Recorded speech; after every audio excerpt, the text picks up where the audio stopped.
It's on here now. The goalkeeper's beaten, and South Africa have done Shaker Sport 2010.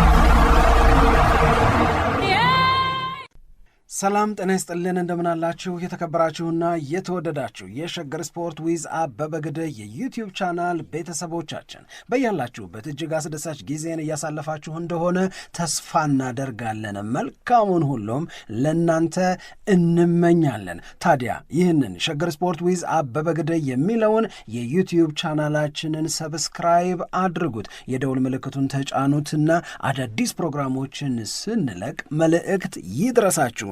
ላይክ በማድረግ እንዲሁም ደግሞ ሊንኩን ለሌሎች በማጋራት በተከታዮች ቁጥር እንድንበዛ የምንሰራቸው ፕሮግራሞችም ብዙ ሰዎች ጋር እንዲደርስ የምታደርጉትን ጥረት አጠናክራችሁ ቀጥሉ እንላለን። እስካሁን ላደረጋችሁልን ድጋፍ፣ እገዛ እና እኛን ለማንቃት ለሄዳችሁት ርቀት በሙሉ ምስጋናችን ትልቅ ነው። በጣም እጅግ በጣም አድርገን እናመሰግናለን። የእንግሊዝ ፕሪሚየር ሊግ የሳምንቱን መጨረሻ ጨዋታዎች አየን። ዛሬም ግን ጉዳይ አለን። ማንቸስተር ዩናይትድ በኦልትራፎርድ በርንመዝን ያስተናግዳል። ካሸነፈ ወደ 5ኛነት ከፍ ይላል። 4ኛ ደረጃ ላይ ከተቀመጠው ከቼልሲ ጋር በነጥብ እኩል ይሆናል ማንቸስተር ዩናይትድ። ግን ጥያቄው በርንመዝን ኦልትራፎርድ ላይ ዛሬ ያሸንፋል ወይ የሚለው ነው። በሳምንቱ መጨረሻ ከነበሩት ጨዋታዎች ሊቨርፑል ቼልሲ ተጋጣሚዎቻቸውን በተመሳሳይ ውጤት 2-0 በሆነ ውጤት አሸንፈዋል።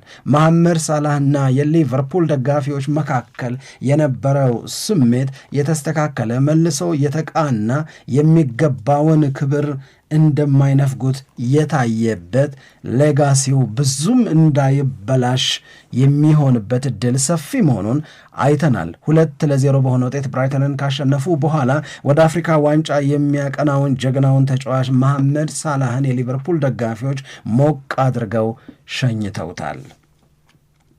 አርሰናል የነበረውን ጨዋታ ከወልቭስ ጋር ነው ያደረገው። 2-1 በሆነ ውጤት አሸንፏል። አንዳንዶች ጎል ሳያገባ አሸነፈ። ሁለቱ ሰዎች ደግሞ የአርሰናል ድል በስጋት በሰቀቀን በፍርሃት ስሜት ውስጥ እንድናልፍ ያደረገና አስተማማኝ ያልነበረ ብለው ይጠቅሱታል። እንዲህ ተሆኖ ዋንጫ ሊበላ ብለው ደግሞ ሐሳቦቻቸውን የሚሰጡ ሰዎችም አሉ። የአርሰናል ድል 3 ነጥብ እስካስገኘ ድረስ ዋናው እሱ አይደል ወይ የሚሉም ደግሞ አስተያየቶች ይደመጣሉ። እነዚህ የሳምንቱ መጨረሻ ጉዳዮቻችን ናቸው። ትላንት ማንቸስተር ሲቲ 3-0 በሆነ ውጤት ክሪስታል ፓላስን አሸንፏል። አሁንም በአርሰናልና በማንቸስተር ሲቲ መካከል ያለው የነጥብ ልዩነት 2 ብቻ ነው። አስቶን ቪላም ዌስትሃም ዩናይትድን 3-2 በሆነ ውጤት አሸንፏል። ከአርሰናል በ3 ከማንቸስተር ሲቲ በ1 ነጥብ ብቻ ነው የሚያንሰው። ሶስተኛውን የአሸናፊነቱን ጎል አስቶን ቪላ ሲያስቆጥር አሁንስ ብሎ ጠይቋል ኮሜንታተሩ በቀጥታ። አሁንስ አስቶን ቪላን የዋንጫ ተፎካካሪ ብለን አንጠራውም ወይ? ምንድነው የጎደለው የሚል ጥያቄን ሲጠይቅ ተደምጧል። በጉጉት ጠብቁት እዩት ያልነውን የኒውካስል ዩናይትድንና የሰንደርላንድን ጨዋታ ሰንደርላንድ 1-0 በሆነ ውጤት አሸንፏል። ቮልትሜድ ብቸኛውን ጎል በሚደንቅ ሁኔታ ለክለቡ ለኒውካስል ሳይሆን ለሰንደርላንድ አስቆጥሯል። እነዚህ ዋና ዋና ጉዳዮች ናቸው። በእንግሊዝ ፕሪሚየር ሊግ የመረጥናቸው ላይ የበለጠ ትኩረት አድርገን እየተነጋገረን እስከ 6 ሰዓት ድረስ አብረናችሁን ቆያለን። ሰኞ ነው፣ ጨዋታዎችን አይታችኋል። ሰኞ ነው፣ ዛሬም ጨዋታ አለ። በምናየው የዛሬውም ይሁን ትላንትናና ከትላንትና በስቲያ ባየናቸው ጨዋታዎች ዙሪያ ሀሳቦቻችሁን ብትልኩ ደስ ብሎን የምናስተናግድ ይሆናል። የመረጥነውን አንድ ጨዋታ እናንሳና ከሱን ጀምር። እሺ እንግዲህ በሳምንቱ መጨረሻ ላይ በጣም የሚጠበቀው ጉዳይ የነበረው በተለይ ከዋንጫ ፉክክር ጋር በተያያዘ ጨዋታቸውን ያደርጉ የነበሩት ክለቦች የሚያደርጓቸው ጨዋታዎችና እንደዛ ደግሞ የሚመዘገበው ውጤት በዋንጫ ፉክክሩ ላይ የሚያሳድረው ተጽዕኖ ትልቅ ስለነበረ እዛ ላይ የሚደረጉት ሀሳቦች ናቸው የበለጠ ገዥ የነበሩት። በአርሰናልና በወልቭስ ጨዋታ ላይ ያው ብዙ ብለናል፣ ብዙ አስተያየቶች ተሰጥተዋል። እንደገና ያንን ጨዋታ ካየን በኋላ ደግሞ ትላንትና ይደረግ የነበረው የክሪስታል ፓላስና የማንቸስተር ሲቲ ጨዋታ በጣም ትልቅ ግምት የተሰጠው ጨዋታ ነበረ። ከጨዋታውን በፊት እንደገና አርሰናል በዛ ሁኔታ ጨዋታውን ካደረገ በኋላ ማንቸስተር ሲቲን ለመመልከት ትልቅ ፍላጎት ነበረን። ስለዚህ የትላንትና የክሪስታል ፓላስና የማንቸስተር ሲቲ ጨዋታ እንደዚሁም ደግሞ የዋንጫ ፍክክሩ ላይ የተለያዩ ሀሳቦችን አንስተን መጀመር እንችላለን ብዬ አስባለሁ። እኔ የክሪስታል ፓላስና የማንቸስተር ሲቲን ጨዋታ በተመለከተ በትክክል ማንቸስተር ሲቲ ያስተላለፈው መልእክት ምንድን ነው የሚለውም ትልቁ ጥያቄ ይመስለኛል በእኔ በኩል። እሺ ስለዚህ እሱን እናነሳለን። ለማንኛውም ትላንትና በነበሩት ጉዳዮች ላይ የማንቸስተር ሲቲና የክሪስታል ፓላስን ጨዋታዎች ካነሳን ትላንትና ክሪስታል ፓላስና ማንቸስተር ሲቲ ባደረጉት ጨዋታ ማንቸስተር ሲቲ ጥሩ ተጫውቷል፣ ምንም ጥርጥር የለውም። ግን ደግሞ ክሪስታል ፓላስም ቀላል ተጋጣሚ እንዳልሆነ ያሳየበት ጨዋታ ይመስለኛል ለኔ። በተለይ የነበሩትን ሙከራዎች ስንመለከት ለምሳሌ በክሪስታል ፓላስ በኩል አጠቃላይ 14 የጎል ሙከራዎች የተደረጉበት ነው። ማንቸስተር ሲቲ ግን 7 የጎል ሙከራ ብቻ ነው ያደረገው። ግን ከሙከራ በላይ ወደ ውጤት የተቀየሩ ጉዳዮችና እንደዚሁም ደግሞ የተጫዋቾች የግል ችሎታም ምን ያክል በየጨዋታዎቹ ላይ ትልቅ አስተዋጽኦ እንዳለው በደንብ የተረዳንበት ጨዋታ እንደሆነ ማስተዋል ይገባል ብዬ ነው ማስበው። ክሪስታል ፓላስ የሚያደርጓቸው ሙከራዎች ወደ ጎል የሚደርሱበት መንገድ አሪፍ ነበር፣ ግን ያንን ወደ ውጤት መቀየር ደግሞ ያስፈልጋል። በተለይ ተደጋጋሚ ጎሎች ማንቸስተር ሲቲ አስቆጥሮ ያው ክሪስታል ፓላስ መሸነፉን እስካመነበት ጊዜ ድረስ የነበሩት ጥረቶች ለኔ አሪፍ ናቸው ብዬ ነው የማስበው። ለማንኛውም ኤርሊንግ ሃላንድ እንደተለመደው ለማንቸስተር ሲቲ ትላንትና 2 ጎሎችን አስቆጥሯል። በሪከርድ ላይ ሪከርድ እየጨመረ የሚሄድበት የውድድር ዓመት እንደሆነ አሁንም እያየን ነው። እንደገና የፎደን ወደ ጎል ማስቆጠር መመለስና በየጨዋታዎቹ ላይ እንደገና ትልቅ ተጽዕኖ መፍጠር መቻል ሌላ ለማንቸስተር ሲቲ ትልቅ ጉልበት ይሆናል ብዬ የማስበው ነገር ነው። ምክንያቱም ከዚህ በፊት ኤርሊንግ ሃላንድ ጎል ካላስቆጠረ ማንቸስተር ሲቲ በቃ ጨዋታዎችን የሚያሸንፍበት መንገድ በጣም የሳሳ ነው የሚል አስተያየት ይሰጥ ነበር። ደግሞ እንደዛም ነበረ። ግን አሁን በማንቸስተር ሲቲ በኩል በግል የተጫዋቾች ብቃትም ካየ ነው ፊል ፎደንን ብቻ ሳይሆን እንደ ቺርኪ ያሉ ተጫዋቾችንም ብናነሳ በጣም አሪፍ የሆነ የግል ችሎታቸውን እያሳዩ የሚገኝበት ጥሩ ብቃት ላይ የደረሱበት ወቅት ስለሆነ ይሄ ለማንቸስተር ሲቲ ቀጣይ ውጤቶችም የበለጠ ተስፋ የሚሰጥና ለዋንጫ ተፎካካሪነቱ ደግሞ በጣም ትልቅ ጉልበት ይሆናል ብዬ ነው የማስበው። ኤርሊንግ ሃላንድ ትላንትና በፕሪሚየር ሊጉ 102ኛ ጎሉን ያስቆጠረበት ነው። በ113 ጨዋታ ነው ይህንን ማድረግ የቻለው። ከጨዋታው ቁጥር ጋር ስናስተያየው ያስቆጠራቸው ጎሎች በጣም ብዙ ናቸው።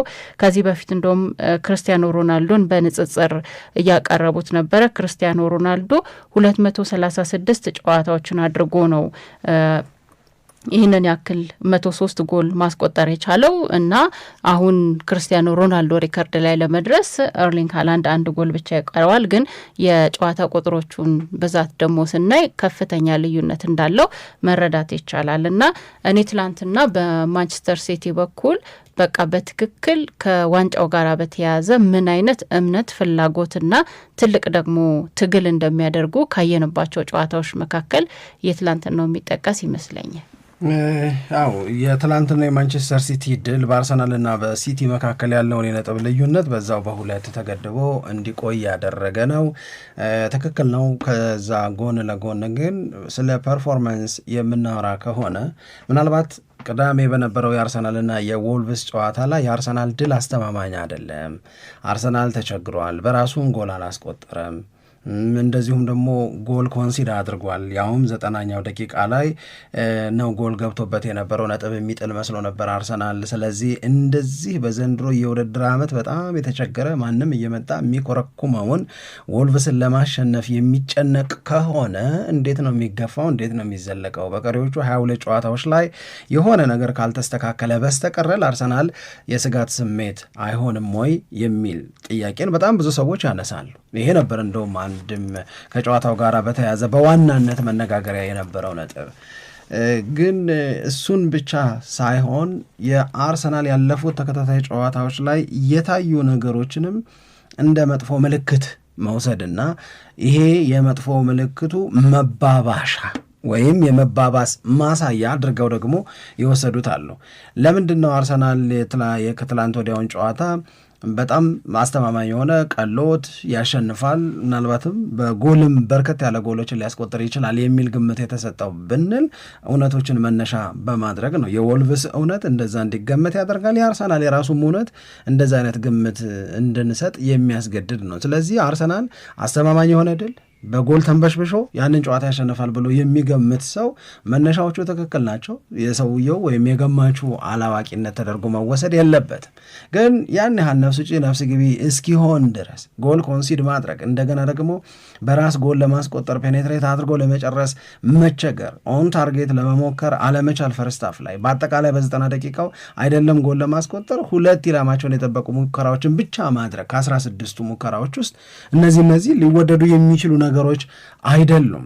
እነዚህ ነገሮች እውነት ሆነው ግን ደግሞ ሌሎች ሰዎች ምን ብለው አስተያየት ይሰጣሉ? ዋናው 3 ነጥብ ነው የሚል አስተያየትን ይሰጣል። we don't care about the performance ይላሉ።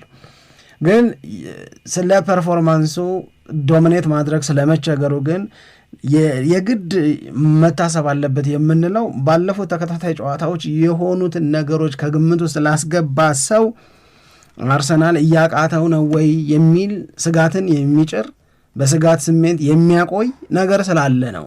ምክንያቱም ከቼልሲ ጋር የነበረውን ፐርፎርማንስ ከአስቶን ቪላ ጋር የነበረውን ውጤት ስደመር ፐርፎርማንስ እንደዚሁም ደግሞ ሌሎቻቸው ያወጣባቸውንም ጨዋታዎች ወደ ኋላ ሄደን ስንመለከት አርሰናል በአዌይ ፎርሙ ሲደመር ደግሞ እንደዚህ ያሉ የማቃት ምልክቶችን ሲያሳይ አለመፍራት አይቻልም። ወይም ጥቅል ነገሩን ከግምት ውስጥ አስገብቶ ዋንጫን ለማሸነፍ ከተወሰኑ ሳምንታት በፊት ስንሰጠው የነበረውን እድልና ግምት እንደገና ጥያቄ ምልክት እንድናስቀምጥበት እንገደዳለን ማለት ነው።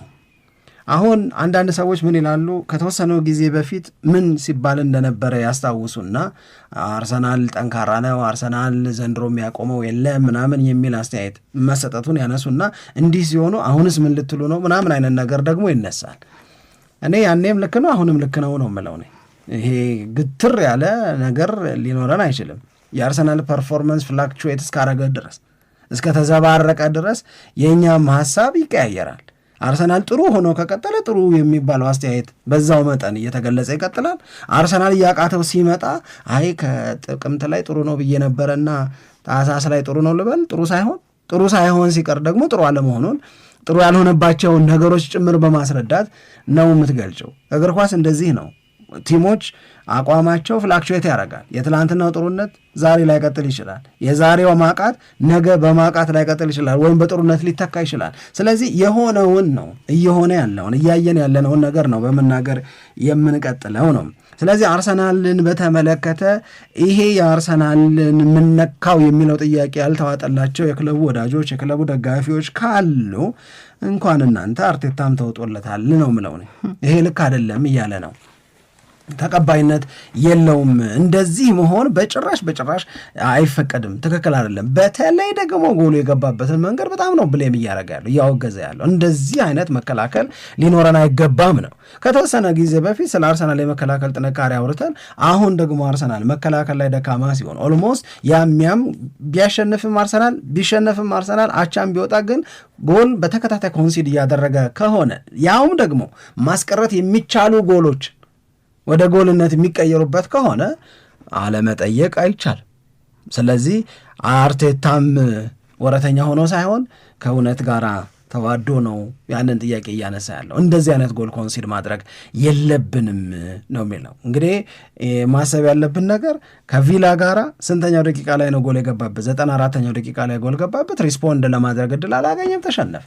አሁን እንደውም ዛያር ላኪ ይነፍ እውነት ለመናገር ለምንድን ነው እድለኛ ናቸው የምለው 90ኛው ደቂቃ ላይ ጎል ገባባቸው።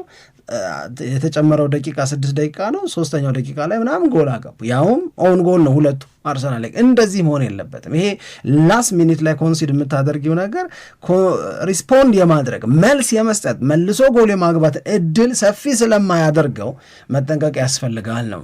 ይህንን የአርሰናልን ጉዳይ ሪቫይዝ ያደረግኩበት ዋነኛው ምክንያት ለእኔ ትላንትና የማንቸስተር ሲቲንና የክሪስታል ፓላስን ጨዋታ ላየ ሰው ማንቸስተር ሲቲ ድሉ 3-0 ቢሆንም ፐርፎርማንሱ ለእኔ ያሳማኝ አይደለም። ለእኔ ስቴትመንት ነው ምናምን የምለው አይደለም። ለእኔ ስቴትመንት የሚባለው ድል ፊው ይርስ ጎ ወይም ፊው ሲዝንስ ጎ ማንቸስተር ሲቲ ይሄ ዝም ብሎ እዚህም እዛም እየቀጠቀጠ የሚያሸንፈው አይነት ሲሆን ነው። ማንቸስተር ሲቲ የመጀመሪያውን ጎል በምን አገባ? በግንባር ገጭቶ ማን አገባ? ሃላንድ አገባ። ያ እኮ የማንቸስተር ሲቲ የሃላንድም የመጀመሪያ ሙከራቸውን 40 ምናምነኛው ደቂቃ ላይ ነው።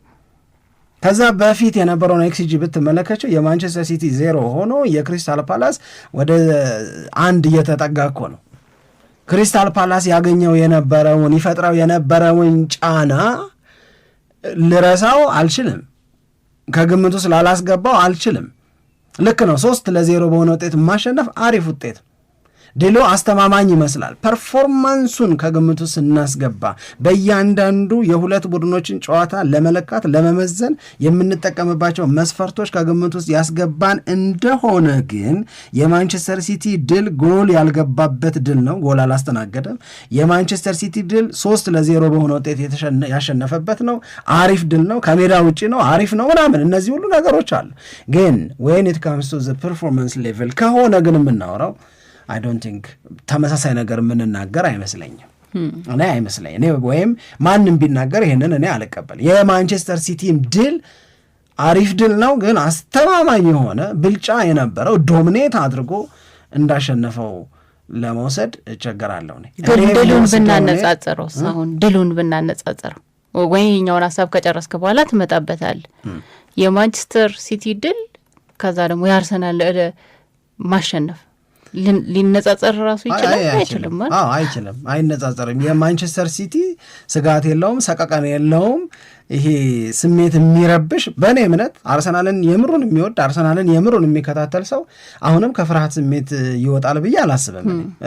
በሆነ በፍርሃት ስሜት ውስጥ በስጋት ስሜት ውስጥ የሚያቆይ ነገር ጥሎ ነው አርሰናል ያለፈው። እንደዚህ ሊሆን ይችላል ከኤቨርተን ጋራም ሲጫወት ብለሽ እያሰብሽ ነው የምትቆየው። አዌይ ጌም ነው። አዌይ ፎርሙ አርሰናል መስተካከል አለበት። አርሰናል እንደዚህ አይነት ጎሎችን ኮንሲድ እያደረገ ነው። አርሰናል ቨልነረብል ነው፣ አሁን መልሶ ተጋላጭ ሆኗል። ስለዚህ የአርሰናል ተጋላጭነት በዚሁ የሚቀጥል ከሆነ የሚቀጥለውን ጌም ከ3 ሳምንት በፊት እንደነበረው ጨዋታ በልበ ሙሉነት ዛሬ ጌም አለን በቃ እናቀምሰዋለን ማምን ልትይ አትችም። ካልሽም የድርቅና ነው የሚሆነው። መሬት ላይ ባለ እውነት ላይ የተመሰረተ አይደለም። ከ4 ሳምንት ከ3 ሳምንት በፊት በነበረው አርሰናል እና አሁን ሜዳ ላይ ያየነው ባለነው አርሰናል መካከል ለእኔ ልዩነት አለ። ይሄ ልዩነት በፍጥነት መስተካከል መቻል አለበት። ይሄ ጉድለት በፍጥነት ወደ ጥንካሬ መመለስ መቻል አለበት ነው ምለው ነኝ። ይህንንና የሲቲን ድል አላነጻጽረውም፣ ግን የሲቲን ድል ስጋት አልነበረውም ደግሞ አልልሽም። አሁን አንቺ የጠየቅሽኝ ሁለቱ ድል አንድ አይነት ነው ወይ ካልሽኝ አንድ አይነት አይደለም። የሲቲ ድል ውስጥ ግን ምንድን ነበር አንተን ያሰጋህ የነበረው ስትይኝ፣ ሲቲ ጎል አገባ በሃላንድ በኩል፣ ከዛ በኋላ እነዛ ቀድሞ የነበራቸው ጎል የማስቆጠር እድል፣ ከዛም በኋላ ደግሞ አቻ ለመሆን የነበራቸው እድል እና ደግሞ ዋርተን እና ሌሎቹም ተጫዋቾች ያደርጓቸው የነበሩት ሙከራዎች ይሰዋው ነው በጣም የእውነት ለመናገር የሆነ ሰዓት ላይ እንደውም ዶናሩማ ፔናልቲ ተሰጠበት ምናምን ብዬ ነበር፣ ግን በግራ እጁ ቀድሞ ኳሷን ስለነካት ፔናልቲ አይደለም ቼክ ሲደረግ እንጂ ትሬት ነበረው፣ በደንብ ትሬት ነበረው። ክሪስታል ፓላስና የሲቲ ጨዋታ እግር ኳስ ውስጥ እንደዚህ ያለ ትሬት እንደዚህ ያለ ስጋት ይቀራል ያልኩሽ አይደል። የሚያሰጉ ፐርፎርማንሶች አሉ ወይም የስጋት ስሜትን የሚፈጥሩ ነገሮች አሉ፣ ግጥም አድርገዋሉ፣ ልታስቀራቸው አትችም። ነገር ግን በወልቭስ መስጋትና በክሪስታል ፓላስ መስጋትም አንድ አይደል። እኔ አርሰናልን ተቀባይነት አለው ብዬ አላምንም። እኔ አንደኛ በሜዳው ነው የሚጫወተው፣ ሁለተኛ ወልቭስ መቀለጃ ነው ዘንድሮ። ኢቨን ዊክ ሄጎ እኮ ዩናይትድ እንዴት አድርጎ እውነት ይሄ አንቺ ነሽ እንደውም ሁለት ጥያቄ ስታነሽ የነበረው አንድ እንዴት ገባ ፕሪሚየር ሊግ ላይ ይሄ ቡድን አልሽ፣ ደክሞብሽ ነው ፐርፎርማንስ፣ ንቀት የሚለውን ቃላት ተጠቀሙብኝ ስላልሽ። ሁለተኛው ማንቸስተር ዩናይትድ በዛ መጠን ዶሚኔት ሲያደርግ ማንቸስተር ዩናይትድ 6-7 ሊያገባ ይችል ነበር፣ 4 ነው ያገባው። ያሳቷቸውን ኳስ አንስተር ወደኋላ ሄጄ ቼክ ማድረግ የተመኘሁት ማን ናቸው እነዛ ሁለት ክለቦች ከወልቭስ ጋር ነጥብ የጣሉት ምናምን አልሽና አንደኛው ቶተንሃም ነው አንደኛው ሰንበዲ። ከዛ በኋላ ደግሞ ስታቲስቲክሱን አውጥቼ ሳይው ሰው በሁሉም ነገር ውራ ይሆናል። በሁሉም ነገር የማይረባን ሁሉም ነገሩ ነው ማለት በገባበት ጎል ብዛት ብዙ የሚገባው እሱ ላይ ነው። በገባው ጎል ማነስ አሁንም ትንሽ ጎል ያገባው እሱ ነው። የሚያገኘውን የግብ ዕድል ወደ ጎልነት በመቀየርም ደካማው እሱ ነው። 8% ነው ኮንቨርሽን ሬቱ የወልቭስ። ያ ማለት 100 ቢሞክር 8ቷን ነው የሚያገባው ማለት ነው። 92 የሚስት ቡድን ነው ያገባብሽ። 100 ሞክሮ 92ቱን የሚስት አንቺ ላይ ካገባብሽ በዲፌንሲቭ ኳሊቲ የምትጠቀሽ ቡድን ሆነሽ እንዲህ ያለውን ነገር እየፈቀድሽ ያውም በቪላ ነጥብ ጥለሽ ያውም እነ ሲቲ ማጅራተሽ ላይ መተንፈስ ጀምረው እንዲህ ያለውን ነገር መፍቀድ የለብሽም። ይሄ የሚያስወቅስ ነው። ይሄ ትክክል አይደለ። ይሄ መታረም ያለበት ነው። ስለዚህ የሁለቱን አንድ አላረገው። አንድም አላረገው ለምንድን ነው? አዌይ ጌም ነው፣ ክሪስታል ፓላስ ነው ምናምን። ይሄ ወልቭስ ነው፣ ሆም ጌም ነው። የወልቭስ ቁጥሮች የአርሰናል እውነቶች ጋር አብረው አይሄዱ። ፉትቦል ግን ለዋንጫ የሚፎካከርና ዘንድሮ ያደርገዋል ብዬ የምናገርለት ቡድን አርሰናል እንደዚህ ከሆነ ምነካው ሳይሉ ማለፍ ትክክል አይደለም። አይ ልክ ነው። ምነካው የሚያስበለው ብዙ ጥያቄ የሚፈጠር ነው እውነት ለመናገር። ምክንያቱም ከጨዋታው በፊት አርሰናል ይህንን ጨዋታ በሰፊ የጎል ልዩነት ያሸንፋል የሚለው ግምት ብዙ ነው የነበረው፣ የብዙ ሰዎች ግምት። እኔ ዛሬ መልሰው ቢጫወቱ አርሰናል እንደዛ ያሸንፋል ነው ብለው ለነገሩ ግን ጨዋታውን ስታየው ደግሞ አንደኛ የሰፋ የጎል ልዩነት ይኖራል የሚል ነው። ሁለተኛ አርሰናል በዋናነት የማይጠቀምባቸው በቃ ተጫዋቾችን አሳርፎ ቢገባ እንኳን ወልቭስን በደንብ አድርጎ ማሸነፍ ይችላል የሚል እምነት የነበረበት ጨዋታ ነው።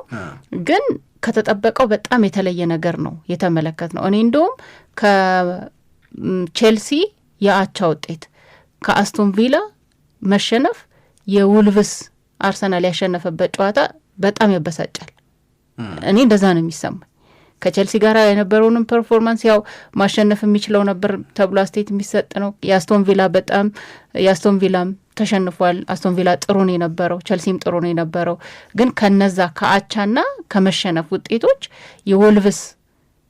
ወልቭስን ያሸነፈበት ጨዋታ ግን በጣም ያበሳጫል ለአርሰናል ደጋፊዎች። እኔም ጨዋታውን ሳየው የተሰማኝ ስሜት እንደዛ ነው የተሰማኝ። እኔ አርሰናል እየተሸነፈ ከሚማር እያሸነፈ ቢማር ነው። እሱ ሌላ ነገር እኮ ነው። ልክ እኮ ነው። በሱ እኮ እኔ እስማማለሁ። እኔ እኮ በቃ አሁን እኔ ውጤቶቹ የሚፈጥሩትን ስሜት ነው አይደል የምናወራው።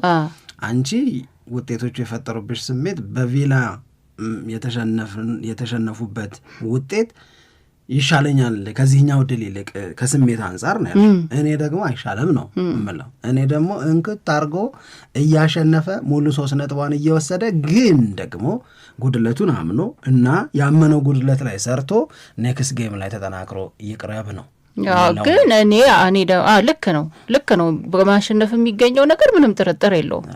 ግን ዝም ብለን አሁን የአርሰናልን ደጋፊዎች ይሄ ወጥተን ብንጠይቃቸው በአስቶን ቪላ ጨዋታ ከተሸነፋችሁበት ወይም በቼልሲ ጨዋታ አቻ ከነበረው ውጤት እና በወልቭስ ጨዋታ ላይ አርሰናል ባሸነፈበት ጨዋታ በትክክል የዋንጫ ተፎካካሪነታችን ላይ ተጽዕኖ አሳድሯል ወይም ስጋት ፈጥሮብናል የምትሉ ጨዋታ የትኛው ነው ብለን ብንጠይቅ እኔ የወልቭስን ጨዋታ የሚጠቅሱ ይመስለኛል።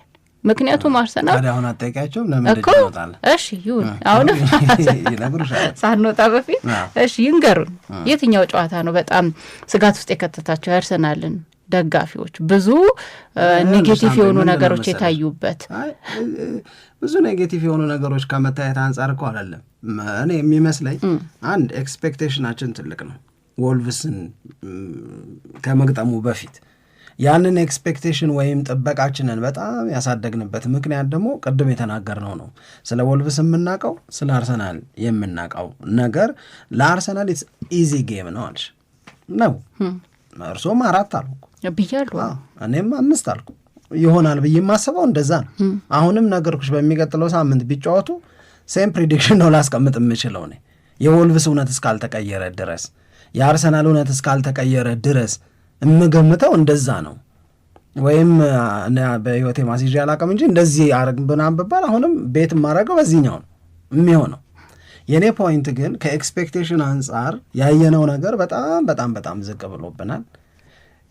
ያ ልፍስፍስ የሚመስለው ቡድን አርሰናል ላይ በርትቶ ታይቷል።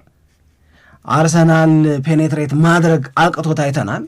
እኔ አሁንም አይካንት እኔ አላቅም። እንግዲህ አሁንም ሰዎች ስለ ቪክቶር ዮኬሬሽ ተመሳሳይ ምስክርነት የሚሰጡ ከሆነ እኔ ይገረማለሁ። ዝም ብሎ ገግሞ መውደድ አንድ ነገር ነው፣ ግን ከገግሞ መውደድ ይልቅ በምክንያት መውደድም በምክንያት መጥላት አይደለም እኮ መውቀስ፣ በምክንያት ጎዶሎውን ማስቀመጥ እና ጎዶሎውን ለማሳየት መሞከር ግን በጣም ተገቢ ነው ብዬ ነው እማምነው።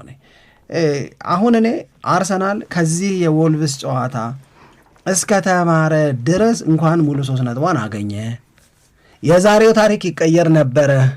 ዛሬ የምናወራው ማንቸስተር ሲቲ የደረጃ ሰንጠረዡን አንደኝነት ወሰደበት ብለን ነበረ። በግብ ክፍያም በልጦት ወሰደበት ነበር ያቺ 90 ደቂቃ ላይ ጎል ከገባች በኋላ። አሁን የአርሰናል ተጫዋቾችም ፍራስትሬት አድርገዋል። ደስ አላላቸውም እንደዛ አይነት አስጨናቂ ነገር ውስጥ መግባታቸው። አሰልጣኙም ተናገረ፣ ደጋፊውም የተሰማውን ስሜት ተሰምቶታል። ኢቨን በቃ ሰለብሬት ማድረግ አልፈለገምም፣ አልቻለም። ብዙ ሰው ሁለተኛው ጎል ገባ አይደል? በዛ ደቂቃ ላይ እንደገና ሙሉ 3 ነጥብ የሚገኝበት ግን ይሄ ቅድም ያልኩሽ ልበ ሙሉ የሚያደርገውን ነገር አጉድሎ የመጣ ድል ነው። ወልቭስን የሚያስብል ነገር ስላለ ስለ ወልቭስ የተከማቸ ነገር ስላለን ማለት ነው። ግን ደግሞ እኔ እምለው ዋናው ይታረማል ወይስ አይታረምም ነው። አሁን ይሄኛው ጨዋታ ለምንድን ነው የሚያስወቅሰው ካልሽ አሁንም 1-2 ነጥቦችን መጨመር ይችላል። አንድ ከክለብ ብሩዥ ጋር በነበረው ጨዋታ እነ ዴክላን ራይስ እና ሌሎች የአርሰናል ጥሩ የሚባሉ ተጫዋቾች ትንሽ አሟቸዋል፣ ይረፉ ተብሎ አርፈዋል። እንደዚህ አርፈውም እንደዚህ ነው እንደሚኮነው ምናምን ትያለሽ። አሁን ዴክላን ራይስ ፑር ነበረ እያልኩሽ አይደል? ግን የአርሰናል ተጫዋቾች ክለብ ብሩዥ ጋር የነበረው ዊርድ የሆነ ወይም ያልተለመደ ብዙ ጊዜ ሲሆን ያላየነውን ቤስት 11 ነው ይዘው የገባው አይደለም። ስለዚህ የተለመዱት ቤስት 11ኖች ወልቭስን ድራሹን ነው የሚያጠፉት ብዬ ነው የምገምተው ነው። አልሆነም። ሁለተኛው ነገር ምንድን ነው? ከቪላ ጋር ባደረጉ ጨዋታ ተሸንፈዋል። በመሸነፋቸው ማንቸስተር ሲቲ ደግሞ ስራውን በመስራቱ የአርሰናልና የሲቲ የነጥብ ልዩነት ወደ 2 ዝቅ ብሏል። ስለዚህ ከአውሮፓ ቻምፒዮንስ ሊጉ በላይ የእንግሊዝ ፕሪሚየር ሊጉን በተቻለ መጠን የነጥብ ልዩነቱን ከቻልሽ ለማስፋት ካልሆነ ደግሞ ችን ሁለቷንም ደግሞ ለማስጠበቅ ይሄ ጨዋታ የግድ ነው እኮ በቃ አሁን ይሄ እንዳልገባው ሆነው ነው የመጡት። ለኔ ይሄ እንዳልገባው ሆነው ሲመጡ ሳይወቀሱ ማለፍ አለባቸው ብዬ አላምንም። ነገር ግን ከተሸነፉበት ውጤት ይልቅ ይሄኛው ነው፣ አቻ ከወጡበት እና 1 ነጥብ ካገኙበት ይልቅ ይሄኛው ነው የሚለው የዋንጫ ፉክክር ጽንሰ ሐሳብን የሚጋፋ ስለሆነ እያሸነፉ መማር እየተሸነፉ ከመማር ይሻላል ምለው እኔ እመኚ። ይሄ ሞቶ የሚያሸንፉበት ጨዋታ አለ። ሻምፒዮኖች ነው የምልሽ። ሞቶ ከወልቭስ ጋር ሲሆን ለመዋጥ ይከብዳል። አዎ እስማማለሁ። በሌላው ነገር በሙሉ እስማማለሁ። እማልስማማው የሚማር ከሆነ አሸንፎ ቢማር ይሻላል። ልክ ነው። ዋናው መማሩ ነው። ግን በስሜት ደረጃውን እኔ የተናገርኩት ቅድም በስሜት ደረጃ ስትለካው እንደ አርሰናል ደጋፊ ሆነ በጣም የሚያበሳጭ ፐርፎርማንስ እንደሆነ ምንም ጥርጥር የለውም። ቅድም በዘረዘርናቸው ምክንያቶች ነው። ወልቭስም መሆኑ አርሰናልም ያሉትን ዋና የሚባሉ ተጫዋቾች ይዞ መግባቱ፣ በዛ ላይ ደግሞ መረሳት የሌለበት ነገር አርሰናል የዋንጫ ተፎካካሪ ነው፣ ወልቭስ ገና ከወዲሁ መውረዱን አረጋግጧል የሚባል ሁኔታ ውስጥ የሚገኙ ሆነው የተደረገ ጨዋታ ነው። ግን ቀጣዩ ጨዋታ እንዴት ባለ ሜንታሊቲ ይገነባል የሚለውም ደግሞ በጣም ወሳኝ ይመስለኛል። እኔ አሁን ትላንትና የማንቸስተር ሲቲ ትልቁ ኳሊቲ እንደገና ያየነው ነገር ምንድን ነው? አሁን ለማንቸስተር ሲቲ በጣም አሪፍ ይሄኛው አገላለጽም ለማንቸስተር ሲቲ አሪፍ ይመስለኛል። እያሸነፈ ነው፣ ግን ጉድለቶች አሉበት አይደል? ከዚህ በፊትም እንደተናገር ነው የሚያሰጋ ነገር አለው። ማንቸስተር ሲቲን በደንብ የሚፈትነው ቡድን ቢገኝ ይሸነፋል። የማይሸነፍ ቡድን አይደለም። ብዙ የሚያሰጉት ከክሪስታል ፓላስ ጋር በነበረውም ጨዋታ ላይ ብዙ የሚያሰጋ ነገር አለው። የክሪስታል ፓላስን የአጨራረስ ድክመት የበለጠ ታወራበት አለ። ምክንያቱም የተፈጠሩት እድሎች ብዙ ስለሆኑ ማለት ነው። ስለዚህ ይሄኛው ነገር ለማንቸስተር ሲቲም በደንብ አድርጎ የሚሰራ ነው። ማንቸስተር ሲቲ ክፍተቶች አሉበት፣ ያንን እያየን ነው። ራሱ ፔፕ ጋርዲዮላ የሚያምነው ነገር ነው። ግን ክፍተት አለበት ማንቸስተር ሲቲ ብለን እየተናገርን ግን እንየው ወደ ኋላም ብንመለስ ተከታታይ ጨዋታዎችን እያሸነፈ ነው። እንደገና ከተለያዩ ተጫዋቾችም ጎል እያገኘ ነው።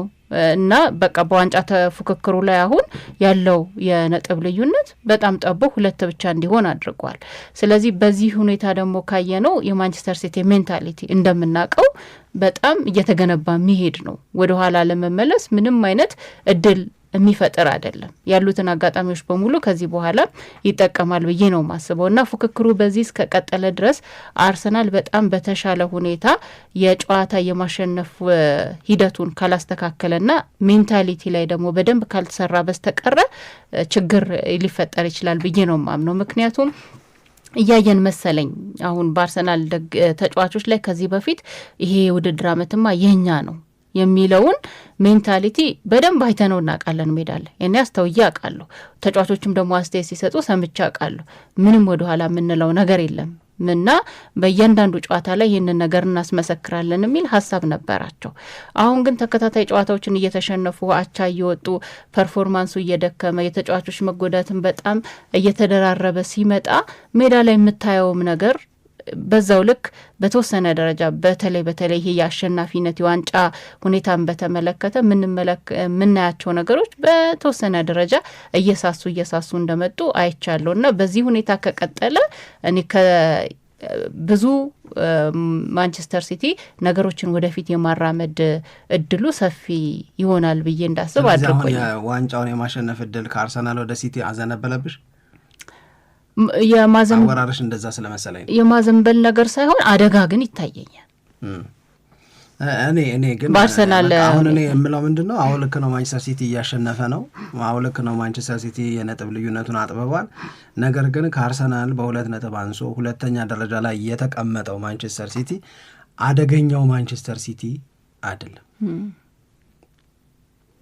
በቃ የኔ መደምደሚያ ይሄ ነው። ትላንት ያየሁት አደገኛው ማንቸስተር ሲቲ ገና አልተፈጠረም። አሁን እሱ እንደሚለው ጋርዲዮላ ስላልሽ ጋርዲዮላ እንደሚለው እንደውም ከወሰድን የካቲት ጀምሮ ምናልባት ያውቀዋል ገና እንደሆነ ያስታውቃል። የሚታዩ ክፍተቶች አሉት፣ አርሰናልም ላይ የሚታዩ ክፍተቶች አሉት። ስለዚህ በዚህ ወቅት ላይ በትንሽ መበርታት የተሻለ ደረጃ ላይ መድረስ ሁለቱም ይችላሉ።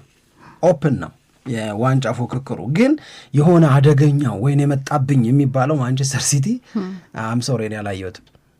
It's on here now. The goalkeeper's beaten, and South Africa